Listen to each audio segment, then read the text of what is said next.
Mic confiscate করা হয়েছে, জায়গার নাম পরিবর্তন করা হয়েছে, আলাহাবাদের নাম প্রয়াগরাজ করা হয়েছে, তাজমহল নিয়ে কথা বলছেন, বাবরি মসজিদ, ওখানে বাবরি মসজিদ ভাঙা হলো, সেখানে রাম মন্দির হলো। আর রাম মন্দিরটা কার জন্য? উচ্চ বর্গের ব্রাহ্মণদের জন্য।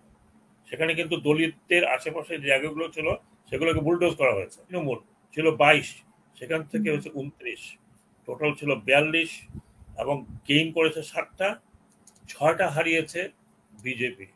তো আপনি যদি এগুলো টোটাল করেন 240-এ এসে ঠেকেছিল বিজেপি। তার মানে বিজেপি সিঙ্গেল হ্যান্ডেডলি সরকার গঠন করতে পারছে না, মন্ত্রী দিতে হবে এই জোটের দলকে। এবং সেইখানে জোট যখন করবেন তখন কি জনাব নরেন্দ্র মোদী তার আগের স্টাইলে চালাতে পারবেন? মোটেও না। এরকম মুসলিম বিরোধী ক্যাম্পেইনের সময় কোনো প্রধানমন্ত্রী কথা বলতে পারে না, এবং তিনি কমপ্লিটলি একটা ডিক্টেটোরিয়াল জায়গা চলে গেছেন। যেমন আপনি যতগুলো ভারতের যে সমস্ত মিডিয়া ছিল, বিশেষ করে ইলেকট্রনিক মিডিয়া, সবকিছু কিন্তু নিয়ন্ত্রিত হয়ে গেছিল। আপনি জানেন যে এনডিটিভির মতো একটা জনপ্রিয় টেলিভিশন, সেটা জোর করে কিনে নেওয়া হয়েছিল আদানির মাধ্যমে। এনডিটিভি কমপ্লিটলি বিজেপির মুখপাত্র হয়ে দাঁড়ালো। খবরের কাগজগুলো, মানে ভারতের এইরকম নাম করা কাগজগুলোর উপরে সেন্সরশিপ শুরু হয়ে গেল। বিবিসির, আপনার মনে আছে যে 2019 সালেই বোধহয় বিবিসি একটা ডকুমেন্টারি দেখিয়েছিল, সেটার কারণে বিবিসি রেড করা হলো 2বার, দিল্লি এবং বম্বে। মানে মোট কথা হচ্ছে যে তিনি এক ধরনের রিয়েল ডিক্টেটরশিপের কাজ করলেন, যেটার মধ্যে টাইম ম্যাগাজিনে 2019-এই, আপনাদের মনে আছে বা যারা আপনার শুনছে তাদের মনে আছে, টাইম ম্যাগাজিনে জনাব নরেন্দ্র মোদীর ছবি উপরে ছেপে দিয়ে বলছে divider in chief. Narendra Modi divider in chief, তার মানে তিনি ভারতকে ভাগ করে ফেলেছেন, কমিউনালি ভাগ করেছেন। তিনি দলিতদের কথা শোনেননি। তো এই সব কিছু মিলিয়ে আমার অবজারভেশনে ছিল যে উনি এবার মেজরিটি পাচ্ছেন না। আর তারপরে কি উনি চাচ্ছিলেন যে অ্যাবসলিউট মেজরিটি হোক, যেখানে তিনি ভারতের কনস্টিটিউশন বদলিয়ে ফেলবেন, বদলে তিনি এটাকে হিন্দু রাষ্ট্র করবেন, এবং এখানে যারা মাইনরিটি আছে তারা থাকলে থাকবে, না তারা চলে যাবে, হয় তারা কনভার্ট করবে, থাকবে, না দে উইল লিভ। এবং একই রকমের উত্তরপ্রদেশ, যেটা লার্জেস্ট প্রভিন্স বা স্টেট, সেখানের যে চিফ মিনিস্টার, উনি তো সরাসরি মুসলিম বিরোধী, নামাজ পড়তে দেবেন না বাইরে, মাইক কনফিসকেট করা হয়েছে, জায়গার নাম পরিবর্তন করা হয়েছে, আলাহাবাদের নাম প্রয়াগরাজ করা হয়েছে, তাজমহল নিয়ে কথা বলছেন, বাবরি মসজিদ, ওখানে বাবরি মসজিদ ভাঙা হলো, সেখানে রাম মন্দির হলো। আর রাম মন্দিরটা কার জন্য? উচ্চ বর্গের ব্রাহ্মণদের জন্য। সেখানে কিন্তু দলিতদের আশেপাশে যে জায়গাগুলো ছিল সেগুলোকে বুলডোজ করা হয়েছে। সো অল দিস ফ্যাক্টরস আপনার, এবং এই রাম মন্দিরে তো মসজিদ ছিল, মানে এটাই মসজিদ ছিল, এটা তো অনেক আগে ভাঙা হয়েছে, লালকৃষ্ণ আদানির সময় ভাঙা হয়েছিল। তখন কিন্তু এটা মামলা চলছিল, ইনি এসে মামলা তড়িৎ করে ফেলে ওখানে উনি সংকল্প করলেন যে রাম মন্দির হবে। এবং রাম মন্দির উনি বানালেন এই কারণে, তিনি ভাবলেন যে এটা দিয়েই উনি বৈতরণী পার হবেন। লাস্ট কি হলো, লাস্ট আরো মজার কথা, উনি মানে এরকম আমি শুনিনি, লাস্ট উনি বললেন যে উনি কোনো বায়োলজিক্যালি জন্মগ্রহণ করেন নাই, মানে বাপ মার থ্রুতে জন্মগ্রহণ করেন নাই, উনি ভগবানের অবতার হয়ে আসছেন। এবং এই কথা কিন্তু উনি পাবলিক মিটিংয়ে বলেছেন যে আমি ভগবানের অবতার হয়ে আসছি। তো কাজেই একজন মানুষ যদি বলে আমি ভগবান, ভগবানের কাল্টের জায়গায়, মোদি ছাড়া কোনো ছবি বা কোনো পোস্টার ইন্ডিয়াতে নেই। আরো তো নেতা আছে বিজেপি, কিন্তু নেই। এই সব কিছু মিলিয়ে যদি আপনি দেখেন, তাহলে উনি টোটাল একটা ডিক্টেটোরিয়াল জায়গায় চলে যাচ্ছিলেন, যেটা ভারতের মতো একটা মাল্টিকালচারাল, মাল্টিলিঙ্গুয়াল এবং এইরকম মাল্টি এথনিক্যাল দেশে চলতে পারে না।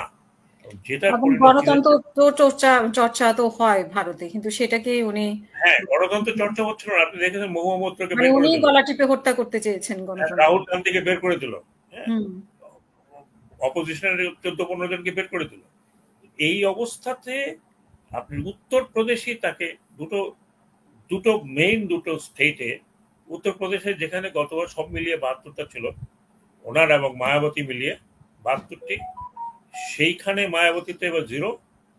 অখিলেশ এসপি, যেটা বলে যে সমাজবাদী পার্টি, যেটা রিপ্রেজেন্ট করে ম্যাক্সিমাম রিপ্রেজেন্ট করে দলিত সম্প্রদায়কে, এবং মুসলমান এবং দলিত তার দলে চলে গেছে।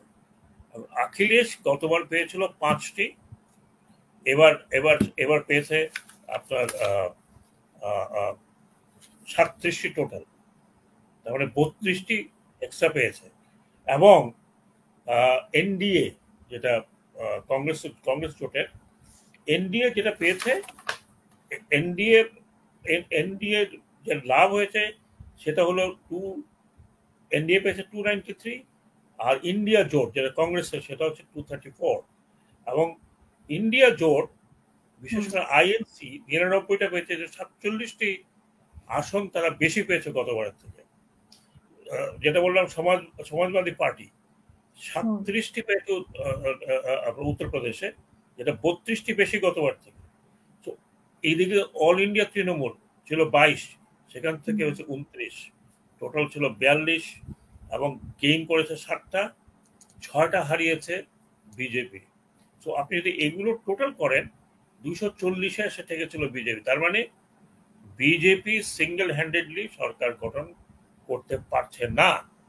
সেজন্য এখন ওনার এনডিএর দুজন বড় নেতা উত্তর এবং দক্ষিণ, চন্দ্রবাবু নাইডু দক্ষিণে অন্ধ্রপ্রদেশের টিডিপি তেলুগু দেশম পার্টির, আর উত্তরে হচ্ছে আপনার নীতিশ কুমার, এই দুজনের সাহায্য ছাড়া উনি এখন সরকার গঠন করতে পারছেন না। সেই সাথে এনডিএর আরো ছোট ছোট দলকে একত্র করতে হচ্ছে। এখন বার্গেনিং চলছে। নীতিশবাবু বলছেন যে প্রথমে বলছেন ওনাকে ডেপুটি প্রাইম মিনিস্টার বাড়াতে হবে, এবং 3টি মন্ত্রণালয়, সেই সাথে স্পেশাল স্ট্যাটাস, এবং আরো 3টি আপনার ministry of state.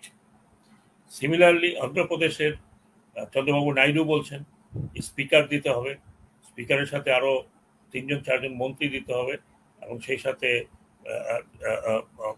Ministry of state দিতে হবে, স্পেশাল স্ট্যাটাস দিতে হবে আপনার এই অন্ধ্রপ্রদেশকে। আরো ছোট ছোট দলও তারা মন্ত্রিত্ব চাইছে। তার মানে টোটাল যদি আপনি করেন তাহলে মোটামুটি 20-30 জন মন্ত্রী দিতে হবে এই জোটের দলকে। এবং সেইখানে জোট যখন করবেন তখন কি জনাব নরেন্দ্র মোদী তার আগের স্টাইলে চালাতে পারবেন? মোটেও না। কারণ চন্দ্রবাবু নাইডু এবং নীতিশ কুমার এনারা কিন্তু এন্টি মুসলমান নন, এনারা সেকুলার পিপল এবং মডারেট পিপল। তাদের ভবিষ্যৎ তাদের স্টেটে। সেই জায়গাতে নরেন্দ্র মোদী যা অতীতে করে আসছেন সেটা করতে পারবেন না। দ্বিতীয় জিনিস যেটা আমার শঙ্কা হচ্ছে যে এই সরকার কতদিন চলবে। তার একটা হিউজ বড় অপোজিশন আছে। এর মধ্যেই হয়তো আপনারা জানেন না, নিউজ নিয়ে অনেকে জানতে পারেন, এর মধ্যেই গতকালকে বা আজকে বোধহয় একটা প্রেস কনফারেন্সে রাহুল গান্ধী বলেছেন যে ওই যে আপনার একটা ফলস একটা এক্সপেকটেশন দিয়েছিল যে 400 সিট পাচ্ছে, 300 সিট পাচ্ছে।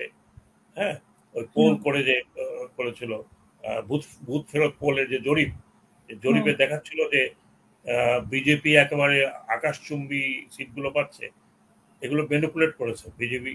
ম্যানিপুলেট করে যেটা করেছে আজকে যেটা শুনলাম আমি, সেটা হচ্ছে যে স্টক মার্কেটকে প্রভাবিত করেছে, এবং সেটা সাপোর্ট করেছে জনাব মোদী এবং অমিত শাহ, যে এখনই কেন 4 তারিখে আরো উপরে উঠবে। 4 তারিখে বিজেপির যে রেজাল্ট হবে সেই রেজাল্টে স্টক মার্কেট আরো উপরে উঠবে। না উঠে 4 তারিখে এটা ক্র্যাশ করেছে। ক্র্যাশ করাতে 30,000 কোটি টাকা লোপাট হয়েছে। ওখান থেকে 30,000 কোটি টাকা লোপাট হয়েছে। 5 কোটি সাবস্ক্রাইবারের টাকা ক্ষতি হয়েছে।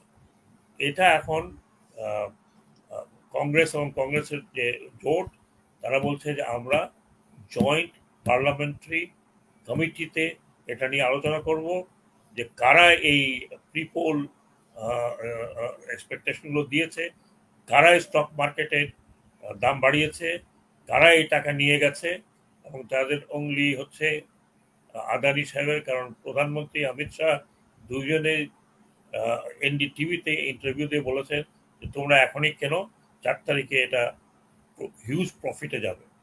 এটা নিয়ে এখন শুরু হয়ে গেছে, আমরা জানি না কি হবে। শনিবারে বলা হচ্ছে যে শনিবারে নতুন শপথ মন্ত্রিসভা শপথ গ্রহণ করতে পারে। মন্ত্রিসভা তো